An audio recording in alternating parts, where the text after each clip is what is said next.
معزز حاضرین محفل، اور اب وقت ہوا ہے ایک عظیم انسان اللہ کے دوست حضرت خواجہ شمس الدین عظیمی صاحب کو دعوت دینے کا۔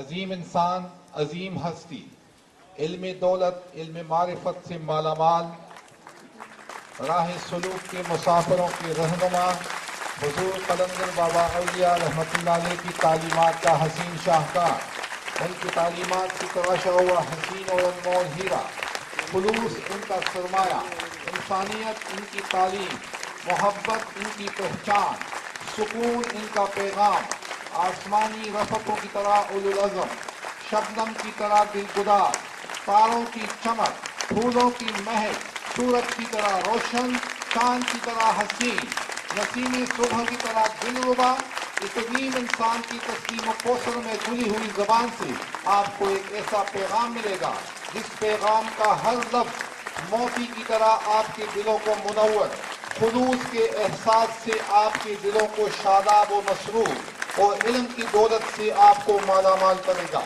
بقول ایک شاعر کے، ہر راہ پہنچتی ہے تیری چاہ کی در تک، ہر راہ پہنچتی ہے تیری چاہ کی در تک، ہر حرف تمنا تیرے قدموں کی صدا ہے، مرشد تو اپنی ذات میں ایک کائنات ہے، مرشد تو اپنی ذات میں ایک کائنات ہے، ملتی نہیں مثال مثالوں کی شہر میں، مرشد کریم حضرت خواجہ شمس الدین عظیمی۔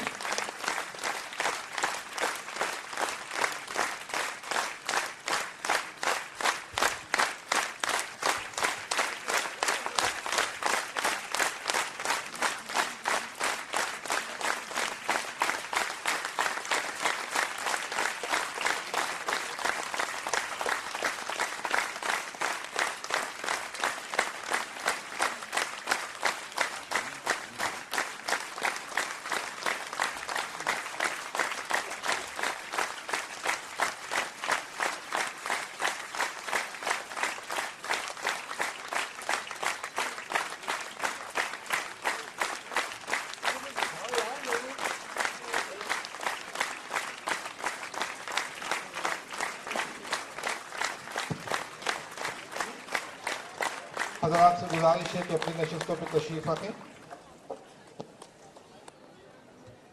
معزز حاضرین، گرامی قدر دوستوں اور بزرگوں، عزیز بچوں اور بچیوں، اور سلسلہ عظیمیہ کے کارکنوں،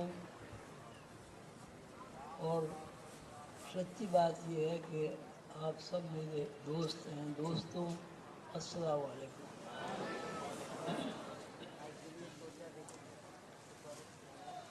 میں تقریباً 3 سال تک بیمار رہا۔ مجھے اس بات کا اچھی طرح علم ہے کہ آپ سب خواتین و حضرات نے میری صحت کے لیے دعا فرمائی، اور اللہ تعالیٰ نے مجھے شفا عطا فرمائی۔ یہ آپ کی دعاؤں کا ثمر ہے کہ یہاں اسٹیج پر میں آپ کے سامنے موجود ہوں، آپ مجھے دیکھ رہے ہیں،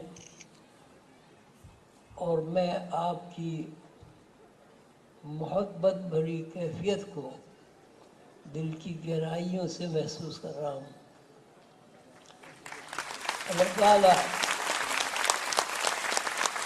آپ کو، آپ کے بزرگوں کو، آپ کی متعلقین کو، اور آپ کی اولادوں کو اپنے حفظ و امان میں رکھے، اور اللہ تعالیٰ کے محبوب حضرت محمد صلی اللہ علیہ وسلم کی تعلیمات سے آپ روشناس ہوں اور اس پر عمل کریں۔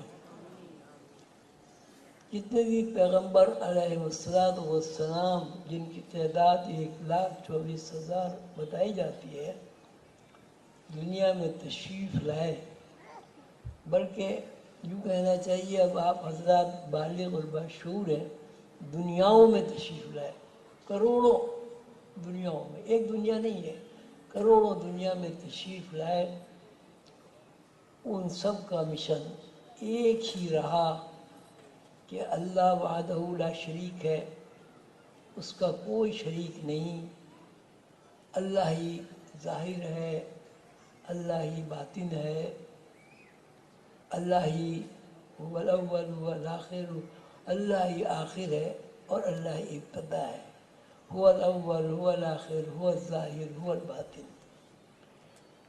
اور اللہ تعالیٰ نے اس دنیا کو اس لیے تخلیق فرمایا ہے کہ لوگ اللہ تعالیٰ کی عبادت کریں اور اللہ تعالیٰ کا عرفان انہیں نصیب ہو۔ وما خلقت الجن والانس الا لیعبدون۔ الحمدللہ سلسلہ عظیمیہ کے افراد، کارکنان اور سلسلے کے متعلقین معتقدین اس امر سے واقف ہو گئے ہیں کہ انسان کی اصل اس کا مادی جسم نہیں ہے، انسان کی اصل اس کی روح ہے، اور قرآن پاک میں اس بات کو تشریح کے ساتھ اللہ تعالیٰ نے بیان فرمایا ہے۔ وما خلقت الجن والانس الا لیعبدون۔ اللہ تعالیٰ نے انسانوں کو اور جنات کو اس لیے تخلیق کیا تاکہ وہ اللہ کی عبادت کر کے اللہ تعالیٰ کا عرفان حاصل کریں۔ اعوذ باللہ من الشیطان الرجیم، بسم اللہ الرحمن الرحیم۔ انما امره اذا اراد شيئا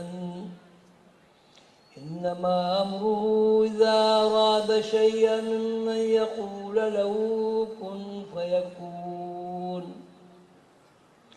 انما امره اذا اراد شيئا ان يقول له كن فيكون۔ وما خلقت الجن والانس الا ليعبدون۔ بسم اللہ الرحمن الرحیم۔ قل الروح من امر ربی وما اوتیتم من العلم الا قلیلا۔ محترم حاضرین اور میرے عزیز بچوں، تقریباً 3 سال کے بعد میں اسٹیج پر آپ کے سامنے حاضر ہوں۔ بہت مختصر بات آپ کے ذہن میں کرانا ضروری سمجھتا ہوں، اس کو آپ غور سے سنیں اور دعا کریں کہ میں جو کچھ آپ کے گوش گزار کرنا چاہتا ہوں، یہ جن حقائق اور رموز سے آپ کو واقف کرنا چاہتا ہوں، اللہ تعالیٰ مجھے توفیق دے میں اس کو اس طرح بیان کروں کہ آپ کا شعور اسے قبول فرمائے، اور میں جو کچھ عرض کرنا چاہتا ہوں وہ آپ کے ذہن نشین ہو جائے۔ اللہ تعالیٰ مجھے اور آپ کو توفیق عطا فرمائے کہ اللہ تعالیٰ کا یہ علم جو اللہ تعالیٰ نے اپنے بندوں کو عطا فرمایا ہے، یسألونک عن الروح قل الروح من امر ربی وما اوتیتم من العلم الا قلیلا۔ اے پیغمبر صلی اللہ علیہ وسلم، آپ سے روح کے بارے میں سوال کرتے ہیں، آپ کہہ دیجئے روح میرے رب کے امر سے ہے۔ انما امرہ اذا اراد شیئا ان یقول له کن فیکون۔ اللہ کا امر یہ ہے، جب اللہ تعالیٰ نے ارادہ فرمایا کہ کائنات تخلیق ہو، تو اللہ تعالیٰ نے فرمایا کن۔ جیسے ہی اللہ تعالیٰ نے کن فرمایا، فیکون، کائنات تخلیق ہو گئی۔ یہ جو آیتیں ابھی میں نے آپ کے سامنے تلاوت کی ہیں، ان کا حاصل یہ ہے کہ انسان کی اصل روح ہے، اور یہ مادی جسم روح کا لباس ہے۔ انسان کی اصل اس کی روح ہے، اور مادی جسم اس کا لباس ہے۔ یہ مشاہدہ ہے اور رات دن کا تجربہ ہے، ہر شخص اس سے واقف ہے کہ انسان جو اس دنیا میں آیا، پیدا ہوا، اس نے بچپن گزارا، لڑکپن گزارا، جوان ہوا، جوانی کے بعد بوڑھا ہوا، اور بوڑھے کے ہونے کے بعد مر گیا۔ مر گیا کا مطلب فنا ہونا نہیں ہے، مر گیا کا مطلب ہے امر ہو گیا، یعنی وہ زندہ ہو گیا۔ ہم کہتے ہیں آدمی مر گیا، وہ امر ہو گیا۔ کیا چیز امر ہو گئی؟ کیا چیز امر ہو گئی؟ ایک آدمی ہے، اس کے اندر اس کی روح ہے، پیدائش کے وقت سے مرنے کے وقت تک وہ روح اس کو چلاتی ہے، پھراتی ہے، کھانا کھلاتی ہے، بھوک پیاس سردی گرمی کا احساس دلاتی ہے، اور جب وہ روح اس سے اپنا رشتہ منقطع کر لیتی ہے تو آدمی نہ چلتا ہے، نہ پھرتا ہے، نہ روتا ہے، نہ سوتا ہے، نہ جاگتا ہے، نہ کھاتا ہے، نہ پیتا ہے۔ اس کے باوجود کہ وہ نہ کھاتا ہے، نہ پیتا ہے، نہ چلتا ہے، نہ پھرتا ہے، نہ غصہ کرتا ہے، نہ رحم کرتا ہے، اس کا وجود موجود رہتا ہے۔ ہم سب اس بات سے واقف ہیں کہ جب آدمی کے اوپر موت وارد ہو جاتی ہے تو جسم میں کوئی تبدیلی واقع نہیں ہوتی، ایک وقت معینہ تک جسم میں کوئی تبدیلی واقع نہیں ہوتی۔ ہاتھ بھی موجود رہتے ہیں، پیر بھی موجود ہے، دماغ بھی موجود ہے، آنکھیں بھی موجود ہیں، کان بھی موجود ہے۔ اب کان موجود ہے لیکن وہ آدمی سنتا نہیں ہے، آنکھیں موجود ہیں لیکن وہ آدمی دیکھتا نہیں ہے،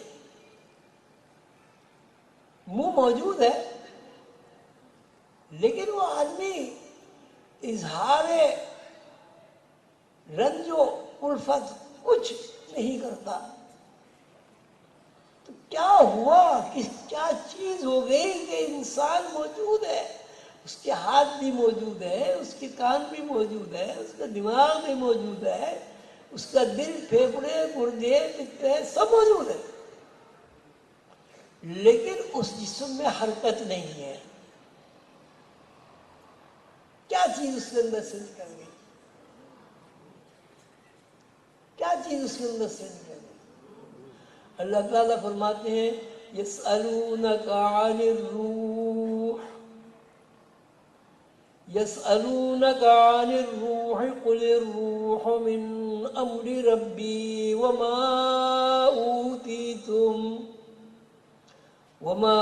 أوتيتم من من العلم إلا قليلا. ہم نے اے پیغمبر صلی اللہ علیہ وسلم آپ سے یہ لوگ سوال کرتے روح کیا ہے،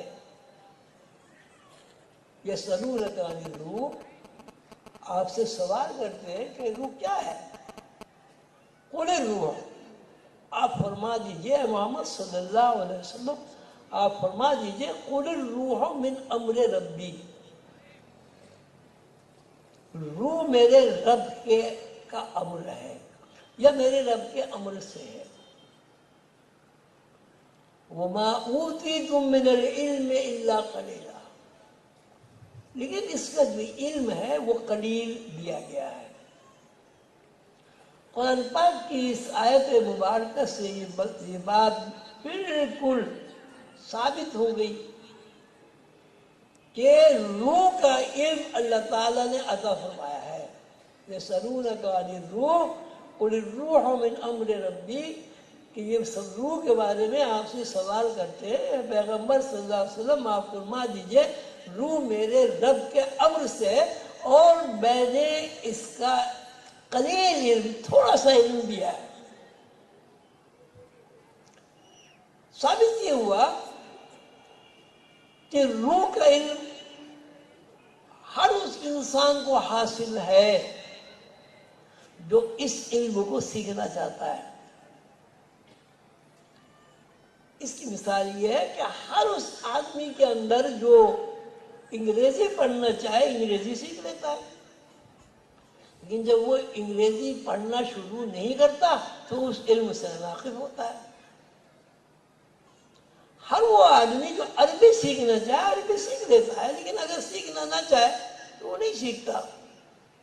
ہماری بدنصیبی تو یہ ہے کہ ہم نماز میں 10 سورتیں پڑھتے ہیں، چھوٹی چھوٹی صورتیں، سورہ فاتحہ، سورہ ناس، سورہ فلق، سورہ اخلاص، سورہ لب، چھوٹی چھوٹی صورتیں. لیکن بدنصیبی یہ ہے کہ ہم ان صورتوں کا ترجمہ ہمیں نہیں پتا. جب صورتوں کا ترجمہ ہی پتا نہیں تو اس کا فائدہ اور نقصان زیر بحث نہیں آتا. کوئی آدمی یہ نہیں کہہ سکتا کہ وہ انگریزی بغیر ترجمے کے پڑھ لے اور انگریزی سے اس کو فائدہ پہنچے گا. کیوں بھائی؟ کوئی کہہ سکتا ہے؟ کوئی کہہ سکتا ہے؟ کیوں نہیں کہہ سکتا؟ اگر آپ قرآن شریف بغیر ترجمے کے پڑھ سکتے ہیں اور آپ یہ سمجھتے ہیں کہ اس سے ہمیں فائدہ ہوگا، تو انگریزی آپ بغیر ترجمے کیوں نہیں پڑھتے ہیں؟ کیا آپ کے پاس اس بات کا کوئی جواب ہے؟ آپ اتنے سارے لوگ ماشاءاللہ بیٹھے ہیں، کوئی بھی علم ہو اگر ہمیں اس کا ترجمہ یاد نہیں ہوتا تو کیا ہم اس علم سے فائدہ اٹھا سکتے ہیں؟ جی زور سے بولو یار. کہ قرآن پاک کا علم جب آپ نے حاصل نہیں کیا اور ترجمہ یاد نہیں کیا تو اس سے آپ کیسے فائدہ اٹھائیں گے؟ ایک سوال ہے.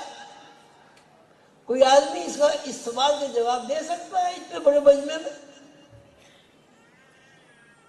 ہم جو نماز میں قرآن کریم کی اللہ کی دی ہوئی توفیق کے ساتھ تلاوت کرتے ہیں، اگر ہمیں اس کا ترجمہ یاد نہیں تو ہمیں اس کا جو فائدہ ہے، کیا وہ فائدہ ہمیں پوری طرح حاصل ہو سکتا ہے؟ جی نہیں بھائی، سارے بولو نا. تو جب نہیں فائدہ ہو سکتا، اب ہماری یہ ذمہ داری ہو گئی کہ قرآن پاک کی جتنی صورتیں ہمیں یاد ہیں نماز کے لیے، اور پوری نماز کا ترجمہ ہمیں یاد کرنا ہے. اب تک تو ہمیں پتہ نہیں تھا، مائیں نسلوں سے یہ چل رہا ہے کہ قرآن پڑھ لو بس. لیکن اب تو ہمیں پتہ چلی ہے نا کہ ہم اگر قرآن پاک کو ترجمے کے ساتھ نہیں پڑھیں گے تو قرآن پاک کا فائدہ ہمیں جو فائدہ ہونا چاہیے ہم اس سے محروم رہیں گے. تو ہمیں کیا کرنا چاہیے بھائی؟ اب ہمیں یہ کرنا چاہیے کہ یہ جو 10 صورتیں چھوٹی چھوٹی ہمیں یاد ہیں، ان صورتوں کا ہمیں ترجمہ یاد کرنا چاہیے. دیکھیے کسی چیز کو حفظ کرنا مشکل ہے، تو وہ مشکل کام تو پورا ہو گیا. اللہ تعالیٰ ہمارے والدین کو جنت نصیب فرمائے، انہوں نے ہم اتنا کام تو کر دیا ہے آدھے سے زیادہ. اب آدھا کام ہمارے پاس یہ رہ گیا ہے کہ ہم قرآن پاک کا ترجمہ یاد کریں اور نماز پوری جو ہے اس کا ترجمہ یاد کریں، اس سے ہمیں فائدہ حاصل ہوگا. بات روح کی اور جسم کی ہو رہی تھی. آپ یہ بتائیں کہ انسان کے اندر جب تک روح رہتی ہے اس کے اگر سوئی بھی چبھئی جائے تو وہ محسوس کرتا ہے، لیکن اگر روح نکل جائے اور اس کا کوئی عضو کاٹ لیا جائے کیا آدمی محسوس کرتا ہے؟ جی نہیں کرتا نا. اب ایک آدمی مر گیا، اب اس کو جب آپ نہلانے کے لیے تختے پر لٹاتے ہیں تو اس کے اندر تو کوئی اپنی قوت مدافعت ہوتی ہی نہیں ہے. کیوں نہیں ہوتی؟ کیوں نہیں ہوتی؟ بتاؤ کیوں نہیں ہوتی؟ اس کے اندر روح نہیں ہے. مردہ سنتا ہے؟ کیوں نہیں سنتا؟ مردہ بولتا ہے؟ کیوں نہیں بولتا؟ مردہ کھانا کھاتا ہے؟ کیوں نہیں کھاتا؟ مردہ روتا ہے؟ جی کیوں؟ مردہ ہنستا ہے؟ کیوں؟ تو اصل جسم ہے یا روح ہے؟ جب تک جسم کے اندر روح موجود ہے آپ کے اندر قوت مدافعت بھی ہے، آپ کے اندر تکلیف راحت کے اظہار بھی ہے. لیکن جب روح نکل گئی تو اب آپ اس مردے جسم کو جلا دیجئے، جیسے ہندو جلاتے ہیں، کوئی قوت مدافعت نہیں ہوتی. اس جسم کو آپ مٹی میں دبا دیجئے، قبر میں دبا دیجئے، اس طرح سے کوئی مدافعت نہیں ہوتی. لیکن وہی جسم اگر اس کے اندر روح موجود ہے، اس کے پیر میں آپ سوئی چبھائے کیا ہوگا؟ جی تکلیف ہوگی، وہ آپ کو ناراض ہوگا آپ سے، یہ کیا بدتمیزی، یہ سوئی کیوں چبھا رہے ہو؟ اور ایک مردہ آدمی کو پوسٹ مارٹم آپ کرے تو اس کے اندر سے کوئی قوت مدافعت کیوں نہیں ہوتی؟ تو کیا ہوا؟ اصل کیا چیز ہوئی بھائی؟ اصل روح ہوئی. پھر جسم کیا چیز ہے؟ اگر روح اصل ہے تو جسم کیا ہے؟ اس کا ایک لباس ہے. جیسے آپ نے قمیص کرتا پہن لیا، کوئی صاحب یہاں آ جائیں میرے پاس، نیاز بھائی آپ آ جائیں، ادھر کھڑے ہو جائیں، وہ ادھر منہ کھڑے ہو جائیں. میرا آپ سے یہ کہنا ہے کہ آپ ہاتھ نہ ہلائیں، آپ کی آستین ہلے. کوشش کر لیں. اچھا، اب آستین ہل رہی ہے، ہاتھ ہلائیں، ہاتھ ہلائیں، آستین بھی ہلی. لیکن اگر ہم یہ کہتے ہیں کہ جی ہاتھ تو ہلے آستین نہ ہلے، پھر تو اس کا مطلب یہ ہوا کہ یہ جو لباس ہے آپ کا یہ جسم کے اوپر ہے. تو اب ہم یوں کہتے ہیں کہ یہ جو لباس جو ہے یہ جسم ہے. فرض کر لیتے ہیں سمجھنے کے لیے کہ یہ جو کرتا ہے یہ لباس ہے اور جسم جو ہے وہ اصل ہے. تو اب ہم یہ ان سے یہ کہتے ہیں کہ بھائی اصل ہلے آستین نہ ہلے. کیوں بھائی؟ اصل ہاتھ ہلے آستین نہ ہلے. کیوں؟ اصل جسم ہے. اب اسی طرح پورے جسم کو آپ ایک لباس فرض کر لیں. لباس کب ہلے گا بھائی؟ جی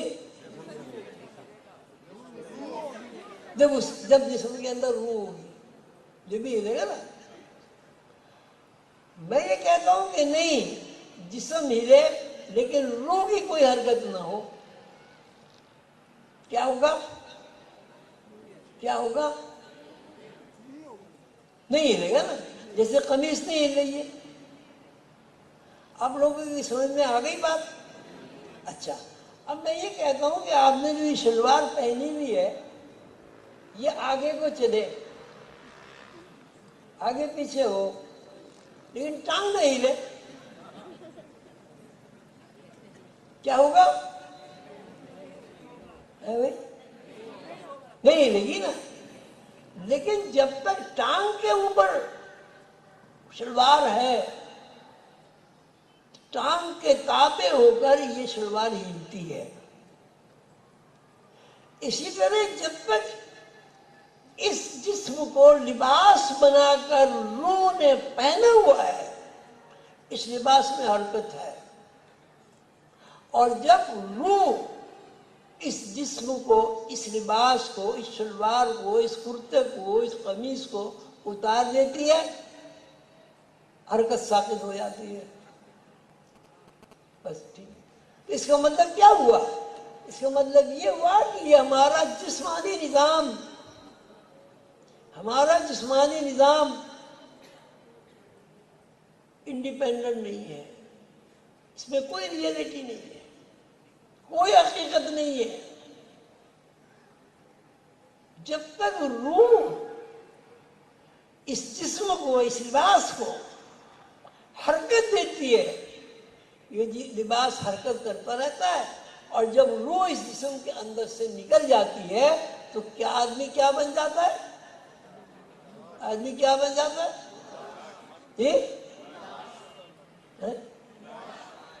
مردہ. ہاں چلیے، آدمی مردہ ہو جاتا ہے. تو آپ یہ بتائیں کہ آپ چلتے کس طرح ہیں؟ کون سی چیز آپ کو چلا رہی ہے؟ آپ مرنے کے بعد کھانا نہیں کھاتے، یہ کھاتے ہیں. وہ تو حلق میں اگر پانی ڈالتے ہیں تو پانی ادھر سے بھی نکل جائے گا، ادھر سے بھی نکل جائے گا.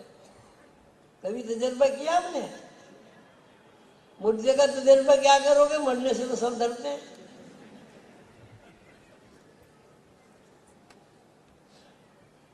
ایک آدمی پانی پیتا ہے، گٹ گٹ کر کے پورا ایک گلاس پی جاتا ہے.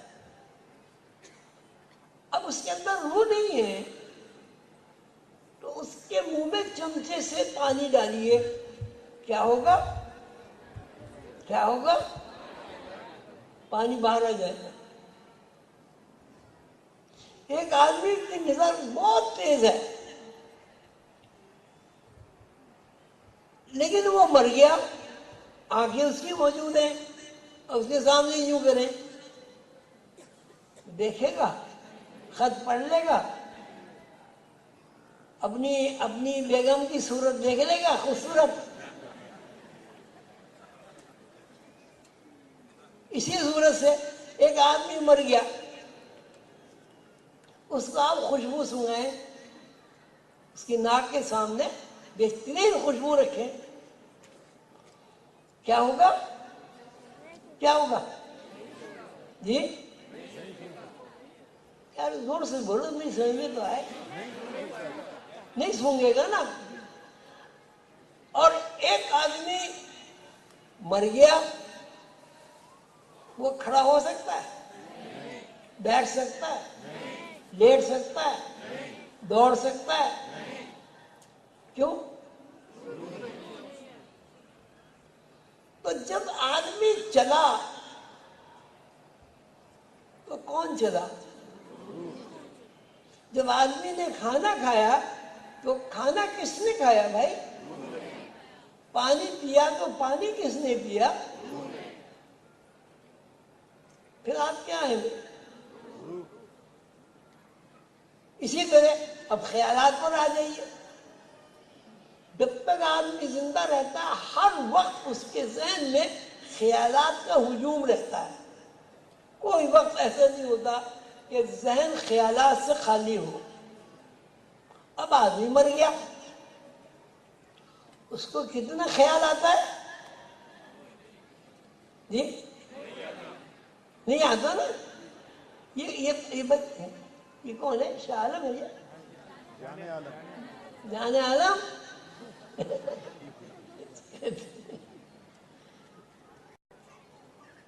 تو جو بھی آپ کی حرکات و سکنات ہیں وہ کب ہیں؟ جب آپ کے اندر روح موجود ہے. آپ کے بچے کب ہوتے ہیں؟ کب ہوتے ہیں؟ جب آپ کے اندر روح موجود ہو. اگر روح موجود نہیں ہوگی بچے نہیں ہوں گے. جب بچے نہیں ہوں گے تو دنیا ہی نہیں ہوگی. ماشاءاللہ اتنے سارے ہزاروں لوگ بیٹھے ہیں، وہ یہ بتائیں کہ روح کے بغیر کوئی حرکت آدمی کر سکتا ہے تو اس حرکت کا نام لے. جی اچھا، اب جب سب کچھ آپ نے مان لیا، تسلیم کر لیا، مطلب ایک مردہ آدمی کی کبھی شادی ہوتی دیکھی؟ کسی مردہ ماں کے پیٹ سے کسی بچے کو جنم ہوتا دیکھا؟ تو پھر بھائی میرا سوال یہ ہے کہ آپ کیا ہیں، کیا ہوئے، کیا ہیں آپ کا جسم کیا ہوا؟ وہ لباس، روح کا لباس. تو لباس میں اپنے کوئی زندگی نہیں ہوتی. اب میں اپنے سارے کپڑے اتار کے یہاں رکھ دوں، اس میں زندگی ہوگی؟ اسی طرح روح اپنا یہ جسم کا لباس اتار کے رکھ دے تو اس میں حرکت ہوگی؟ آپ کو بھوک کب لگتی ہے؟ بھوک کب لگتی ہے؟ جب آپ کے اندر روح موجود ہوتی ہے. آپ کو پیاس کب لگتی ہے؟ جب آپ کے اندر روح موجود ہوتی ہے. تو اب میرا سوال یہ ہے کہ پانی اس جسم نے پیا یا روح نے پیا؟ کھانا جسم نے کھایا یا روح نے کھایا؟ پھر آپ کیا ہوئے بھائی؟ آپ کہتے ہیں روح کا تو علم ہی نہیں حاصل ہوتا. اور میں یہ کہتا ہوں کہ روح کے علاوہ آپ کچھ ہے ہی نہیں. اب آپ کو نظر آتا ہے آنکھوں سے روح نکل جائے، کیوں بھائی؟ میاں صاحب نظر آئے گا؟ کیوں نہیں نظر آئے گا؟ روح نہیں ہے. شادی کریں گے آپ؟ ماشاءاللہ مردوں کو شادی کا بڑا شوق ہوتا ہے. کسی مردہ جسم نے شادی کی ہے؟ کیوں؟ ایک آدمی ہے مردہ ہے، بڑا امیر کبیر کروڑ پتی ارب پتی ہے. اب اس سے کہیں گے جی بڑا امیر کبیر کروڑ پتی ہے، اس سے شادی کر لو. کوئی کرے گا؟ کیوں؟ اس لیے اس کے اندر زندگی نہیں ہے، توانائی نہیں ہے. شادی کا جو مقصد ہے وہ اس سے پورا نہیں ہوتا، اس لیے وہ شادی نہیں کرتا. اب آپ سب لوگ میرے اس سوال کے جواب دیں کہ آپ فی الواقع کیا ہیں؟ کا جسم کیا ہے؟ آپ کا جسم کیا ہے جی؟ کس کا لباس؟ تو روح کا لباس آپ بنے پھر رہے ہیں اور لباس کو یہ پتہ نہیں کہ روح کیا ہے. بھئی آپ نے قمیص پہن لی، واسکٹ پہن لی، کوٹ پہن لیا، پتہ ہے نا کہ جسم کے اوپر ایک لباس ہے. تو جب آپ سب کچھ روح ہیں، روح کے علاوہ کچھ نہیں ہے، تو یہ کیا بات ہوئی کہ آپ روح سے نہ واقف ہیں نہ روح کے علم سے واقف ہیں؟ یہ کیا بات ہوئی بھائی؟ ماشاءاللہ سارے پڑھے لکھے لوگ ہیں، یہ کیا بات ہوئی؟ کوئی جواب دے گا؟ مردہ آدمی سوتا ہے، جاگتا ہے، چلتا ہے، پھرتا ہے، کھانا کھاتا ہے. کیوں نہیں کھاتا؟ کیوں نہیں چلتا پھرتا؟ جی روح نہیں. اب میرا آپ سے یہ سوال ہے کہ کھانا کون کھاتا ہے؟ کھانا کون کھاتا ہے؟ تو کھانا کھاتی ہے، سیدھی بات. پانی کون پیتا ہے؟ روح پانی پیتی ہے. جامی صاحب بڑے غور سے مجھے دیکھ رہے ہیں ایک نظر سے مسلسل. کیوں جامی صاحب؟ کون؟ جسم کی کیا حیثیت؟ ماشاءاللہ آپ دین ہے، جسم کی کیا حیثیت ہے آپ کے علم میں؟ اور آپ اس کی تشریح کر سکتے ہیں؟ جی کچھ بھی نہیں ہے. تو جب کچھ بھی نہیں ہے اور آپ کی اصل روح ہے تو آپ کی کیا ذمہ داری ہے؟ کیا ذمہ داری ہے؟ آپ کو روح کا علم حاصل ہو، آپ جانتے ہو کہ روح کیا ہے اور روح کیا ہے، روح کا علم کیا ہے.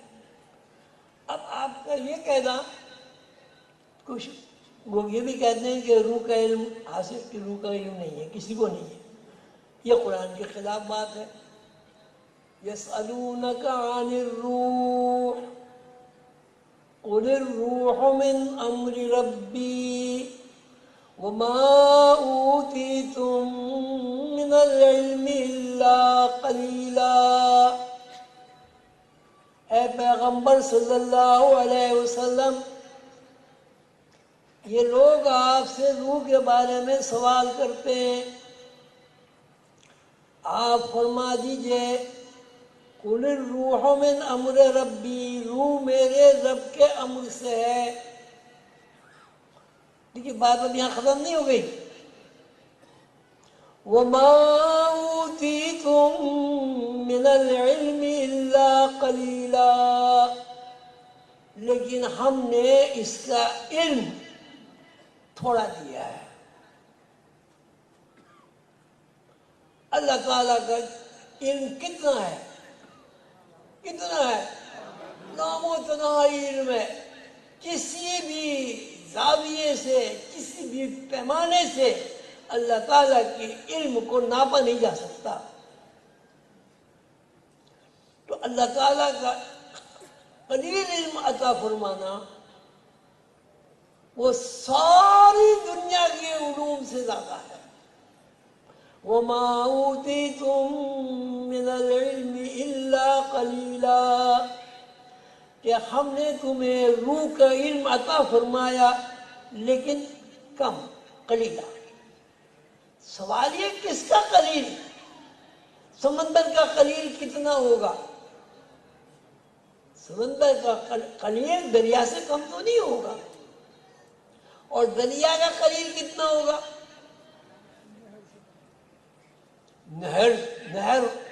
نہر کا. یعنی اب جتنی اللہ تعالیٰ کا علم ہے اسی مناسبت سے تو اس قلیل کا کوئی اور تھوڑ نہیں ہے. آپ اس کو یوں نہیں کہہ سکتے کہ اتنا ہے. اب دو باتیں میں نے پیش کی آپ کے سامنے. ایک یہ کہ یہ جو جسم ہے آپ کا، یہ جو جسم ہے آپ کا، ایک تو یہ بڑھتا گھٹتا ہے. ایک بچہ ہے، وہ بڑھ کے لڑکا ہو گیا، بچپن گھٹ گیا. وہ لڑکا بڑا ہوا، جوانی آ گئی، لڑکپن غائب ہو گیا. جوان آدمی بوڑھا ہوا، جوانی غائب ہو گئی، بڑھاپا نمایاں ہو گیا. اور جب بڑھاپا غائب ہوا تو کیا ہوا؟ کیا ہوا؟ میرے عزیز کان کم سنتے ہیں. کیا ہوا؟ محتاج ہو گیا. کیا کہا؟ مر گیا، غائب ہو گیا. اب جب وہ غائب ہو گیا، اب آپ اس کو یاد کرتے ہیں، اس کو احسان ثواب کرتے ہیں، اس کی قبر پہ جا کے فاتحہ پڑھتے ہیں. جو چیز غائب ہو گئی آپ کس کو یاد کرتے ہیں؟ جو چیز غائب ہو گئی یا نیست نابود ہو گئی، آپ خواب میں کس کو دیکھتے ہیں؟ یاد آپ کو کون آتا ہے؟ کون یاد آتا ہے؟ جسم تو غائب ہو گیا. آپ نے جسم کو قبر میں اتار دیا. کیا ہوا جسم کا؟ کیا ہوا؟ کیوں بھائی؟ کوئی ڈاکٹر صاحب یہاں بیٹھے، کتنے دن تک قبر میں جسم رہتا ہے؟ اس کا گوشت پوشت ٹھیک رہتا ہے؟ کتنے دن تک رہتا ہے بھائی؟ ڈاکٹر تو کوئی ہوگا. کتنے دن تک جسم خراب نہیں ہوتا؟ کوئی ڈاکٹر نہیں ہے یہاں؟ ہے کتنا؟ نہیں. ہاں بھائی ڈاکٹر صاحب،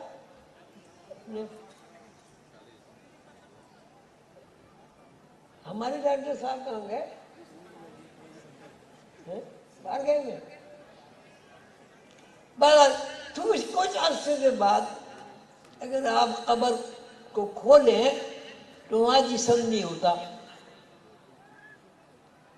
لیکن جسم وہاں نہیں ہوتا. آپ وہاں جا کے کہتے ہیں السلام علیکم یا اہل القبور. کس کو سلام کر رہے ہیں بھائی؟ جسم تو وہاں نہیں ہے. کیا ہوتا ہے؟ جسم تو کچھ بھی نہیں ہوتا، پانی ہو جاتا ہے، سڑ جاتا ہے، ہڈیاں ملتی ہیں وہاں. السلام علیکم یا اہل القبور. حضور پاک صلی اللہ علیہ وسلم جب بدر میں تشریف لے گئے، مدینہ سے مکے جاتے ہوئے، تو انہوں نے وہاں کھڑے ہو کر فرمایا کہ بھائیو، مجھ سے اللہ نے جو وعدہ کیا تھا وہ میں نے دیکھ لیا ہے. تمہارے مقدر میں جو کچھ اللہ نے کیا تھا، کیا تم نے بھی دیکھ لیا ہے؟ صحابہ کرام نے جب یہ بات سنی تو انہوں نے فرمایا کہ یا رسول اللہ صلی اللہ علیہ وسلم، یہ مردے کیا بولتے ہیں؟ کیا سنتے ہیں؟ سیدنا حضور علیہ السلام نے ارشاد فرمایا، یہ بولتے بھی ہیں، سنتے بھی ہیں، اور تم سے زیادہ سنتے ہیں، لیکن تم نہیں سنتے. یہ سنتے ہیں، تم نہیں دیکھتے کہ یہ دیکھتے ہیں. ایک تو یہ بات. دوسری بات، آپ سب لوگ اس بات سے واقف ہیں کہ سیدنا حضور علیہ السلام کا ارشاد عالی مقام ہے کہ جب تم قبرستان جاؤ تو کہو السلام علیکم یا اہل القبور. اے وہ لوگوں جو قبروں میں رہتے ہو، تمہارے اوپر سلامتی ہو. تو وہاں قبروں میں کون رہتا ہے؟ قبر کھود کے دیکھو، وہاں تو جسم تو خراب ہو جاتا ہے، آپ کو سب کو پتا ہے، مٹی ہو جاتی ہے. کون رہتا ہے قبر میں؟ ہے بھائی؟ اب کیا میرے خیال میں میری بات سمجھ نہیں رہے ہیں یا سو رہے ہیں؟ کوئی بھی نہیں ہوتا قبر میں جی. پھر کس کو سلام کر رہے ہو بھائی؟ جب قبر میں کوئی نہیں ہے تو السلام علیکم یا اہل القبور کا کیا مطلب ہے؟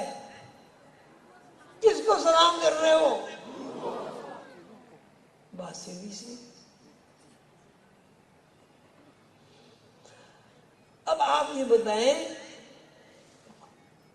کوئی صاحب کھڑے ہو جائیں، یہ بتائیں، خواتین میں سے کھڑی ہو جائیں، کوئی صاحب یہ بتائیں کہ آپ کیا ہیں، جسم ہے یا روح ہے؟ آپ کھڑے ہو جائیں، کیا ہے آپ؟ نظر آتی ہے روح؟ روح کو کبھی دیکھنے کی کوشش کی ہے؟ جب آپ نے کبھی اپنی اصل سے واقف ہونے کی کوشش ہی نہیں کی تو اس میں روح بیچاری کا کیا قصور ہے؟ کبھی آپ نے انگریزی پڑھنے کی طرف توجہ ہی نہیں کی تو آپ یہ تو نہیں کہہ سکتے کہ بھئی انگریزی نے میں سیکھنا چاہتا تھا، انگریزی نے میرا ساتھ نہیں دیا.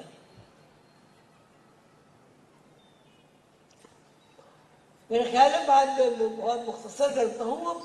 اب میں نے آپ کو یہ سمجھانے کی کوشش کی ہے کہ جسم، مادی جسم اصل نہیں ہے، یہ روح کا لباس ہے. جس طرح کوٹ پتلون اصل نہیں ہے، آپ کے جسم کا لباس ہے. آپ ایک ایسا لباس بنائیں کہ انگلی میں انگلی آ جائے، جیسے دستانے ہوتے ہیں، ناک میں ناک آ جائے، آنکھ میں آنکھ آ جائے، کان میں کان آ جائے، سر میں سر آ جائے، گردن میں گردن آ جائے، پیٹ میں پیٹ آ جائے. ایسا جسم بن سکتا ہے نہیں؟ بن سکتا ہے جی؟ اب تو ایسے گمسم بیٹھے ہو جیسے پتہ نہیں میں کوئی الف لیلا کوئی دوسری سنا رہا ہوں. بن سکتا ہے. بن سکتا ہے نا. تو اب جب آپ ہاتھ ہلائیں گے تو آپ کی انگلیاں بھی ہلیں گی، جو بنی ہوئی ہیں دستانے. آپ سر ہلائیں گے، سر بھی ہلے، وہ سر ہلے گا، وہ لباس ہلے گا، لباس ہلے گا نا. اور جب آپ چلیں گے تب آپ کا لباس ہلے گا. تو اسی طرح جب روح حرکت کرتی ہے مادی جسم ملتا ہے. اب روح جب اس سے اپنا رشتہ منقطع کر لیتی ہے، مادی جسم کی کیا حیثیت ہوتی ہے؟ مردہ. کرتا پجامہ جو آپ نے اتار کے پھینک دیا. اب ہماری کیا ذمہ داری ہے؟ جب ابھی تک تو ہمیں قانون معلوم نہیں تھا، پتہ نہیں تھا. اب ہمیں پتہ چل گیا کہ یہ مادی جسم تو ہمارا کچھ ہے ہی نہیں. جب تک روح اس جسم کو سنبھالے رہتی ہے جسم موجود ہے، اور جب روح اس جسم کو کیا کرتی ہے؟ اتار دیتی ہے، جسم کی کوئی حیثیت نہیں رہتی. اب جتنے لوگ میری بات کو سمجھ گئے ہیں وہ سب ہاتھ اٹھا دیں. ماشاءاللہ ماشاءاللہ، یہ تو پھر ساری پڑھے لکھے قابل ہو گئے ماشاءاللہ. اچھا، اب بات تو آپ کی سمجھ میں آ گئی. یہ تو آ گئی نا کہ یہ جو گوشت پوش کا جسم ہے یہ روح کا لباس ہے. اور جب جس کا لباس ہے یعنی روح کا لباس ہے وہ اس گوشت پوش کو اتار دیتی ہے تو اس کی حرکت کوئی نہیں ہوتی. یہ بات تو سمجھ گئی نا؟ تو آپ کا اصل آپ کا جسم ہے یا اصل لباس ہے یا اصل روح ہے؟ تو اب ہمیں کیا کرنا ہوگا بھائی؟ کیا کرنا ہوگا؟ ظاہر ہے اب ہمیں یہ کرنا ہوگا کہ ہم اب اس بات سے واقف ہو گئے یہ کہ جس تو ہماری اصل نہیں ہے، ہماری اصل روح ہے. يسألونك عن الروح قل الروح من أمر ربي وما أوتيتم من العلم إلا قليلا. اے پیغمبر علیہ السلام، لوگ آپ سے سوال کرتے ہیں کہ روح کیا ہے؟ آپ فرما دیجئے روح میرے رب کے امر سے ہے. اب اگر امر کی تشریح تو بہت دیر ہو جائے گی. روح میرے رب کے امر سے ہے، اور جو کچھ تمہیں علم دیا گیا ہے وَمَا أُوتِيتُم مِّنَ الْعِلْمِ إِلَّا قَلِيلًا، وہ تھوڑا علم دیا گیا ہے.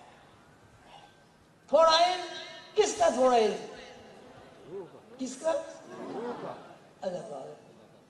اللہ تعالیٰ کا علم اللہ اکبر. اللہ تعالیٰ نے خود قرآن پاک میں ارشاد فرمایا ہے کہ زمین کے اوپر جتنے درخت ہیں سب قلم بن جائیں. کتنے ارب قلم بن جائیں گے بھائی؟ لا تعداد بنیں گے. اور جتنے سمندر ہیں سب روشنائی بن جائیں اور اللہ کی باتیں لکھی جائیں. یہ ختم ہو جائے گی. روشنائی سمندر کی روشنائی ختم ہو جائے گی. درختوں سے جو درخت میں کتنے قلم بنیں گے؟ کیوں جی؟ لاکھوں بنے گے ایک درخت میں. اور درخت کتنے اربوں ہیں. ٹھیک ہے. ایک لکھنے میں روشنائی ایک ڈراپ سے اچھا خاصا لکھا جاتا ہے. ایک سمندر میں کتنے ڈراپ ہوں گے؟ تو سمندر سوکھ جائیں گے، خشک ہو جائیں گے، ختم ہو جائیں گے. پورے درخت جو اس سرزمین پر موجود ہیں ان کے قلم بنا لو، وہ سارے قلم ختم ہو جائیں گے، لیکن اللہ کی باتیں ختم نہیں ہوں گی. اب اس اللہ کا جو علم ہے، اس اللہ تعالیٰ نے اپنے علم سے وما اوتیتم من العلم الا قلیلا، آپ کو تھوڑا علم عطا فرمایا گیا ہے. اس تھوڑے کی کوئی آپ تشریح نہیں کر سکتے. تو اب آپ کو اللہ کا علم بھی حاصل ہے. اللہ تعالیٰ فرما رہا ہے قرآن پاک میں وما اوتیتم من العلم الا قلیلا. اللہ تعالیٰ نے یہ بھی ارشاد فرما دیا کہ یہ جسم جو ہے یہ خول ہے، یہ لباس ہے. اصل کیا ہے؟ روح ہے. اچھا اب یہ بتائیں اب ہمیں کرنا کیا؟ میں ختم کرتا ہوں. ہمیں کرنا کیا چاہیے؟ کیا کرنا چاہیے؟ علم حاصل کرنا چاہیے. تو حضور قلندر بابا اولیاء رحمۃ اللہ علیہ کا یہ اعجاز ہے. انہوں نے سیدنا حضور علیہ السلام کے حکم سے ارشاد عالی سے روح کے پرت کھولے. رسول اللہ صلی اللہ علیہ وسلم کے ارشاد سے انہوں نے روح کے پرت کھولے. اب یہ ہمارا کام ہے. ان کی اولاد کا ایک باپ ہے، وہ بہت امیر کبیر ہے، بہت سرمایہ ہے. اولاد کبھی اس سرمایہ کو دیکھتے ہی نہیں، کبھی اس سے فائدہ ہی نہیں اٹھانا چاہتا. تو ایسی اولاد کو آپ کیا کہیں گے؟ کیا کہیں گے؟ تو ہم سب تو نالائق ہی ہیں بھائی. حضور قلندر بابا اولیاء رحمۃ اللہ علیہ سے حضور علیہ السلام نے فرمایا کہ اب اس علم کو کھول دو. اور لوح قلم جو حضور پاک صلی اللہ علیہ وسلم کے ارشاد عالی مقام سے حضور قلندر بابا اولیاء نے لکھی، اس میں سارے یہ فارمولے موجود ہیں. لیکن چونکہ ہم اس علم سے واقف ہی نہیں ہیں، ان فارمولوں سے کس طرح واقف ہوں گے بھائی؟ سلسلہ عظیمیہ کے جتنے بھی افراد ہیں اس میں خواتین بھی ہیں اور مرد حضرات بھی ہیں، بوڑھے بھی ہیں، جوان بھی ہیں. سلسلہ عظیمیہ کے جتنے متفقین ہیں، متوسلین ہیں، ان کی یہ ڈیوٹی ہے، ان کی یہ ذمہ داری ہے کہ وہ روح کے علم کو سیکھیں۔ اللہ تعالیٰ آپ سب کو اور مجھے توفیق عطا فرمائے کہ ہم سیدنا حضور علیہ السلام کے ارشاد عالی کے مطابق حضور قلندر بابا اولیاء نے جو تعلیمات چھوڑی ہیں ان کو سیکھیں اور ان پر عمل کرنے کی توفیق عطا فرمائے۔ اللہ تعالیٰ مجھے اور آپ کو علم حاصل کرنے کی توفیق عطا فرمائے۔ سیدنا حضور علیہ السلام کے وارث حضور قلندر بابا اولیاء رحمۃ اللہ علیہ کے علوم کو سیکھ کر ان علوم کو دنیا میں اس طرح پھیلا دیا جائے کہ لوگوں کے ذہن سے یہ بات نکل جائے کہ انسان روح کا علم نہیں سیکھ سکتا۔ وما اوتیتم من العلم الا قلیلا۔ اللہ تعالیٰ آپ سب کا حامی و ناصر ہو، آپ کو صحت و تندرستی عطا فرمائے، ہماری اولاد سعید ہو۔ اللہ تعالیٰ ہمیں علم سیکھنے کی، حاصل کرنے کی توفیق عطا فرمائے، آپس میں محبت الفت عطا فرمائے۔ اللہ تعالیٰ ہمیں ایک دوسرے کا غمخوار اور مددگار بنائے۔ اللہ تعالیٰ ہمارے ملک کی حفاظت فرمائے۔